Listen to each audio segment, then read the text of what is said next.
అదే RTV app వార్తల్ని క్షణాల్లో చదివే అవకాశం ఉంటుంది. ఒక న్యూస్ పేపర్, ఒక టెలివిజన్ ఛానల్ మీ చేతుల్లో ఎప్పుడూ ఉంటాయి.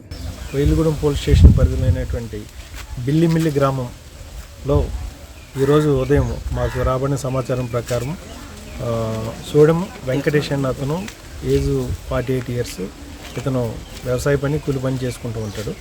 అతని ఇంటిలో మెడ దగ్గర బలమైన ఆయుధంతో నరకబడి చనిపోయి ఉండగా వాళ్ళ యొక్క బంధువులు, నైబర్స్ చూసి పోలీస్ స్టేషన్కి వచ్చి ఫిర్యాదు చేయడం జరిగింది.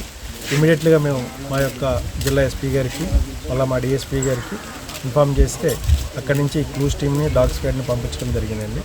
సో ఈ మర్డర్ ఎందుకు జరిగింది, ఎవరు చేశారు ఏంటన్నది మా దర్యాప్తులు తేలాల్సింది. కాబట్టి ఈ యొక్క దర్యాప్తులో ఏ విధమైన పురోగతి ఉన్నా ఫర్దర్గా మీకు ఇన్ఫామ్ చేస్తాం.